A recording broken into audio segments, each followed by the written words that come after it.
Hey everybody, welcome back to the second part of the video response. I mean, this is a long video response.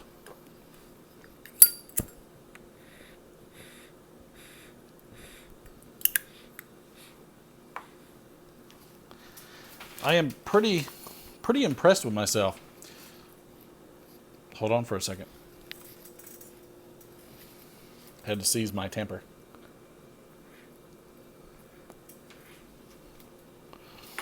All right, so yeah. So we've talked about Helsinki.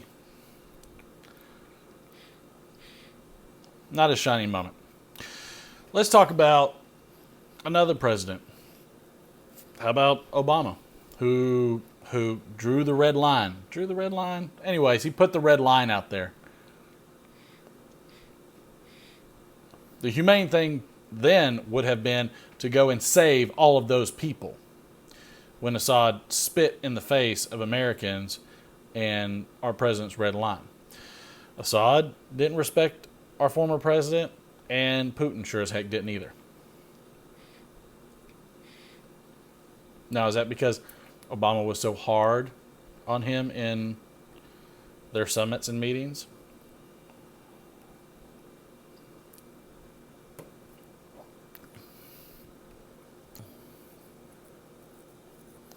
I mean, let's face it. You know, he got no respect. He should have. He's the president of the United States. He deserves everybody's respect. But these were bad situations. They were awful situations. I wish they didn't exist. But they happened.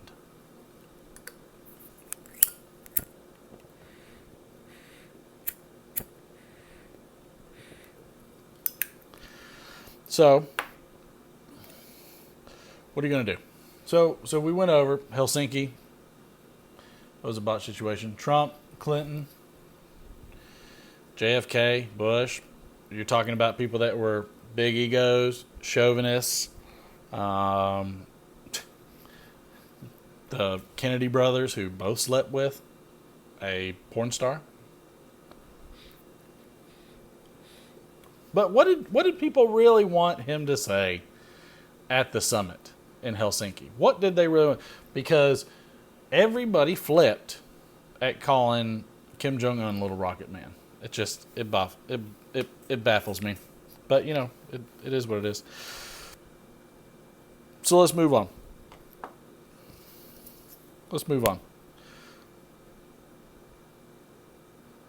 Oh, the other thing is, too, how about Obama socializing with Castro? Castro, who hated America. Does anybody... Here, let's go ahead. Let's go from Obama socializing with Castro, which, by the way, didn't they have that interpreter or that guy that was... No, that was something else. So, let's get rid of this. How about the meddling? All right, let's get on meddling, because we are flipping out about meddling. This is nothing new. Meddling is not new. How about the Bay of Pigs? Oink oink.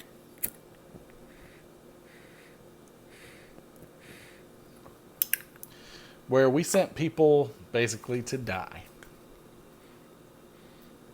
to infiltrate a government, to infiltrate a dictator who our former president sat next to and was all chummy with.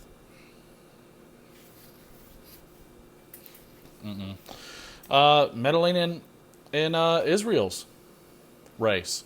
I mean, how come we didn't meddle in China, where the prime minister now is there for life? Oh, but let's not worry about China, who steals everything that we make and, you know, also gets to build it. Who suppresses their currency. Come on now. What else is there? So yeah, so meddling, yes. I mean, do I think they meddled? Sure. I think a lot of people meddle. I think there's a ton of countries out there that want to influence who we put in office. Guess what? We give a lot of money to a lot of other countries.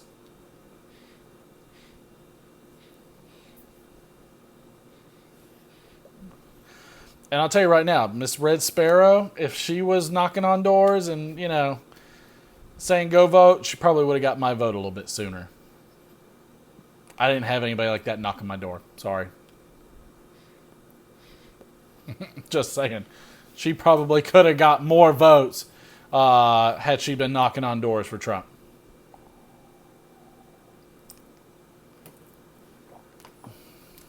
And I am pounding this down. Again, this is the good stuff. Love it. But yeah, no, I do I think he is a Russian spy? God almighty. I think that's a reach. I think that's a big reach. But you know what? Everybody's entitled to their opinion. I think that's a reach, but you know, maybe not somebody else. What about presidential egos? What about big egos?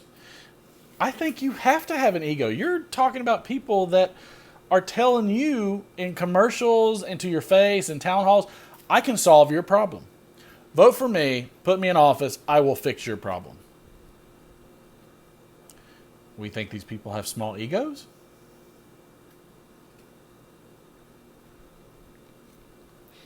Maybe so.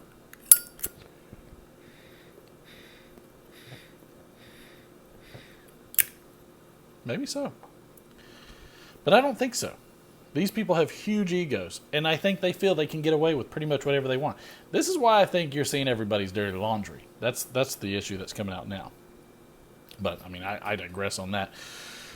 So, you know, so we've got Meddling. Yeah. Do I think he's best buds with Putin? No. I mean, who... First off, we talked about the red line. Who went and bombed Syria, which killed Russians and Iranians? Trump. Who gave arms to Ukraine to help fight the Russians? Trump. Who has a boatload of tariffs against Russia? Not tariffs, sanctions. Is it sanctions? Tariffs? Sanctions? Whatever. So, I don't think so. But I can tell you this. I know you might be upset about the ambassador situation, but who gave up 5 Taliban generals for a deserter? For somebody who got a dishonorable discharge?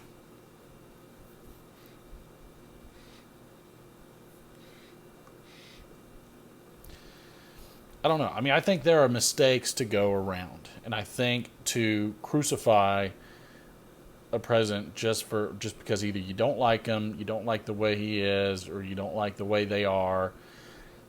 I just think, you know, everybody was criticized for that when Obama was elected, and rightfully so in a lot of cases. But everybody should be able to come to some middle ground. Everybody should be able to come and be able to discuss this.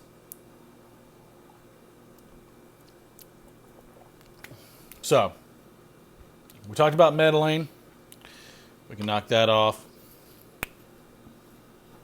Talked about the Red Sparrow. Let's get into a real tough one. This is a tough one. And bravo for you to even discuss this one.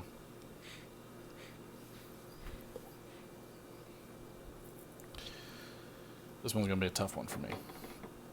And this one's tough for me because my wife is an immigrant, and we have paid thousands and thousands of dollars for her just to be able to stay in this country, much less work on getting her citizenship.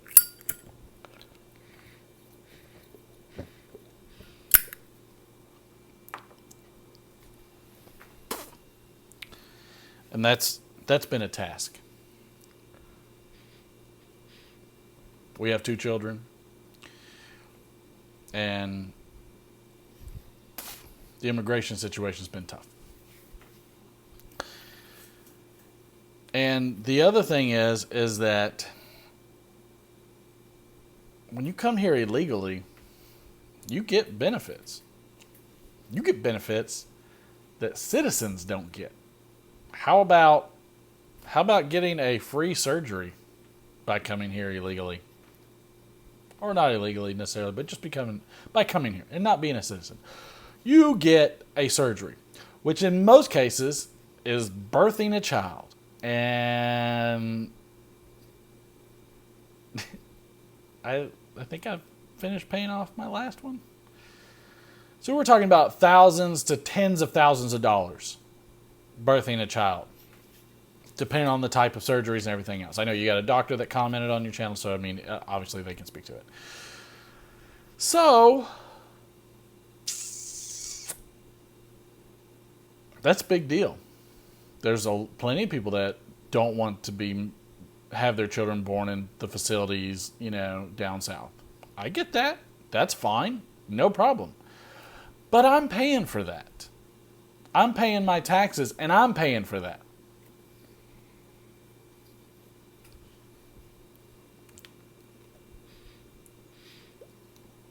You want to solve immigration? Here it is. You don't even need a wall. In fact, take all the walls down. In this case, put up a fair tax where everybody is taxed on consumable goods and products and services. And increase the tax to send money, south of the border. Done. Let them all come in. Let everybody come in.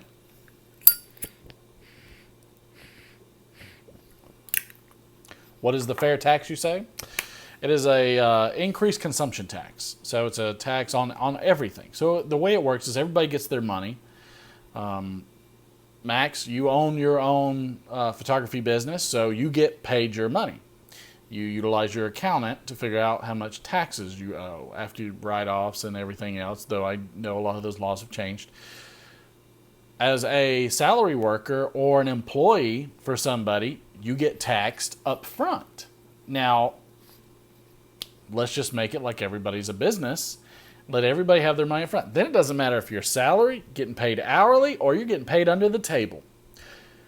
When you go and buy that pack of gum that's got a 7% tax, oh no, now that thing has a 30% tax. Guess what? Everybody pays. Everybody pays the tax. The government gets all of their taxes that they require. The deficit goes down. And guess what? Now it doesn't matter if they're illegal or not, because they're paying into the system.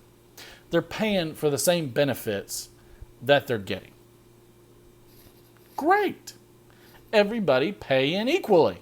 Wonderful idea. How come it's not passed yet? I wonder.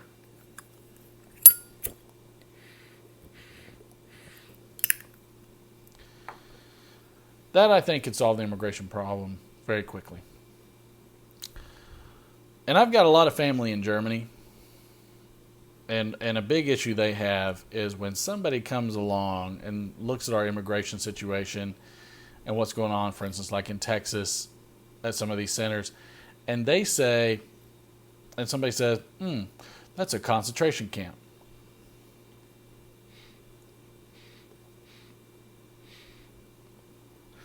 Well, I'm pretty sure you've got either access to the History Channel. Well, you've got Google. So Google Auschwitz and children. Take a picture of those children and take a picture of those kids in one of those centers in Texas. And you tell me that those kids are the same. You tell me that that kid from Auschwitz would talk to that kid in Texas and say, oh yeah, you've got it just as bad as I do.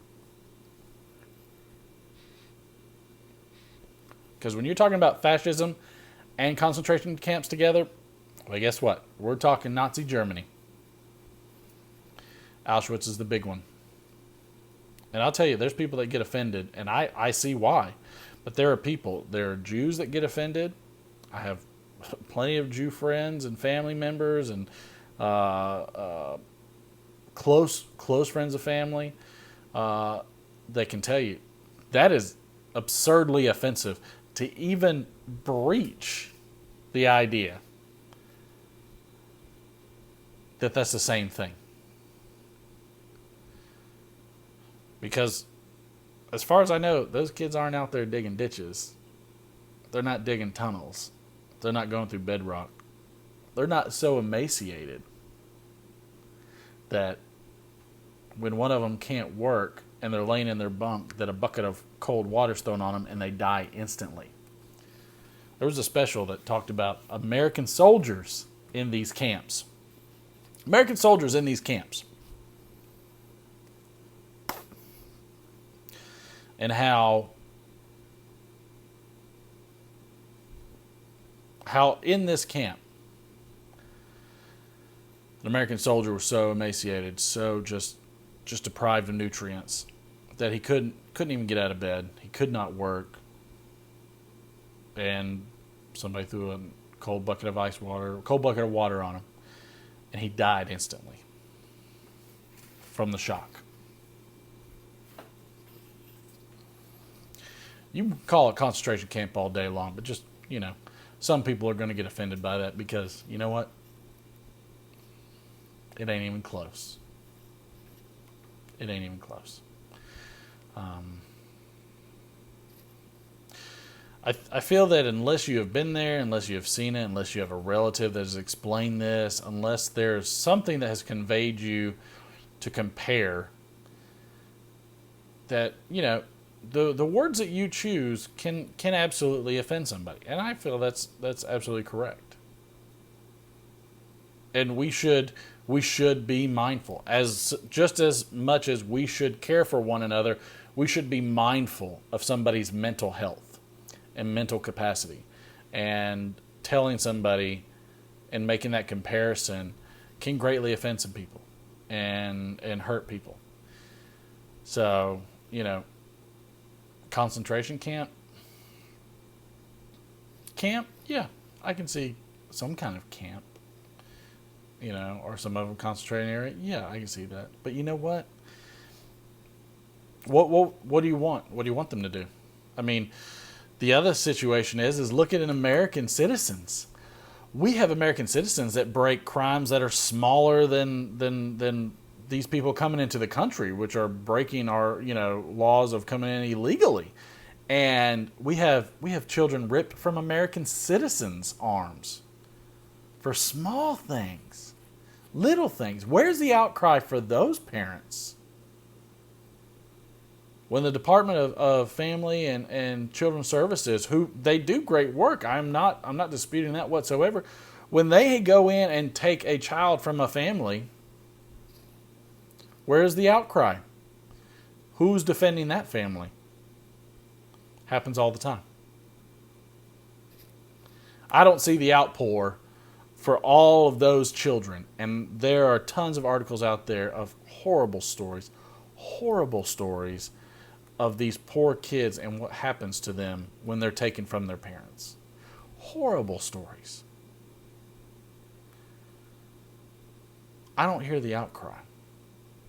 Where is that? I don't want those kids in Texas ripped from their parents either. And yet, those parents are putting their kids in a tough situation. And I probably would too if I was trying to give my kid a better life. But at some point, you're trying to make it a socialistic country where everybody's just paying into the system and paying for everybody's way. Guess what? If you've never lived in a socialistic country, go talk to somebody over in Europe somewhere. Go talk to somebody in a socialistic country, especially ones that are failing, which there's plenty of. Go talk to somebody in a socialistic country where the government is telling you everything you have to do. I have family members that can't even get Tylenol. What would you do if the government all of a sudden said, you cannot get Tylenol without a prescription? Just saying. What would you do? What would you do? And then healthcare. Guess what? It's open to everybody. Great. So everybody's going to use it. So what? You're going to wait in line hours and hours and hours. There's just a big thing. Like if you talk about something that either you or somebody close to you, or if you talk about something you don't know about, and that was said earlier, you don't know, don't say it. Don't say it. That's just propaganda. That's just spitting out a narrative. That is not thinking independently. That's just going with the masses.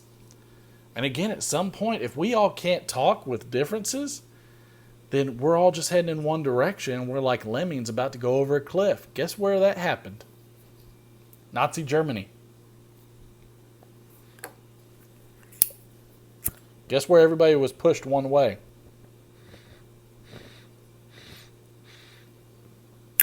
No differences of opinions.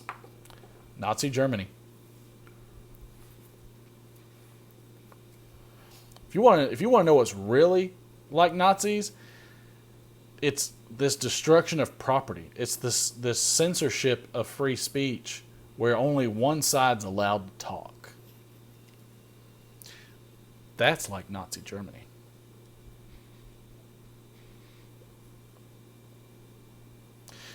You want to fix immigration? The people are not the problem. All you have to do is change the situation of why they're coming here in terms of monetary value. When you get paid under the table and you pay no taxes, you make good money. Make everybody pay taxes, everybody's on the same level playing field. It would work. Don't think it'll ever happen. Remember, a great man once said, there's no money in a cure. If anybody knows who said that, say that. Put it down in the doobly-doo. All right, immigration. I'm going to stop harping on that one. I absolutely think there's a humanitarian responsibility. We are a privileged country. Even the bums in our country are privileged because somebody has fought and died for that freedom to be a bum. You have the freedom to tell somebody you don't like them, or to say that they're bad, or to say that they're whatever. You have those freedoms because somebody fought and died for those freedoms.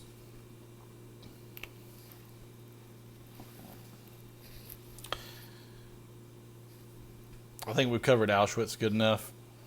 Man, I think if you compare,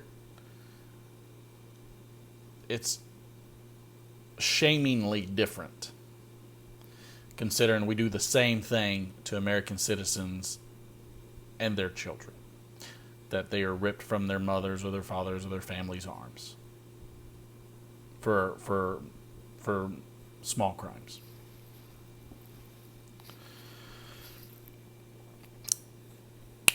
And yeah, cash is great, but you know what? China pretty much owns most of us anyway, so I don't see Russia taking us over. I don't buy that one.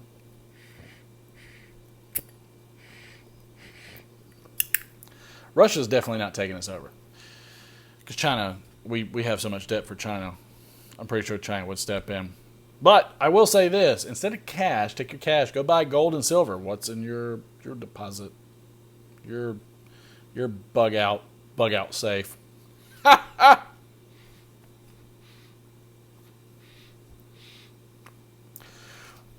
Oh, I forgot another one of the botched speeches. Does anybody remember when Bush did the "Fool Me Once"? Fool me once, shame on. Fool me once, what was it?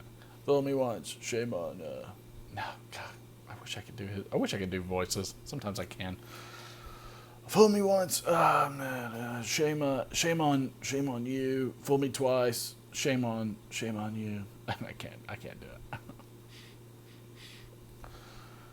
I can't even think of it in my head. Anyways, you know what? It's Max, I love your videos. I always do. Thank you so much for having your point of view. I hope everybody can have a good, strong debate and talk about these things and enjoy the freedoms we have. We are all privileged. If you live in this country and you are a citizen, you are privileged. Because somebody fought and died.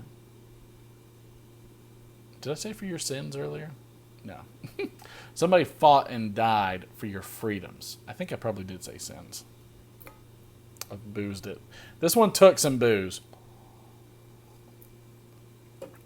But somebody has fought and died for your sins. That's a fact. And somebody has fought and died for your freedoms.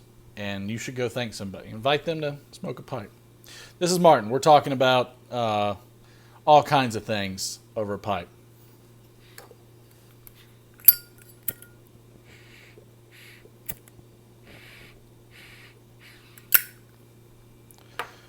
Thanks for coming by.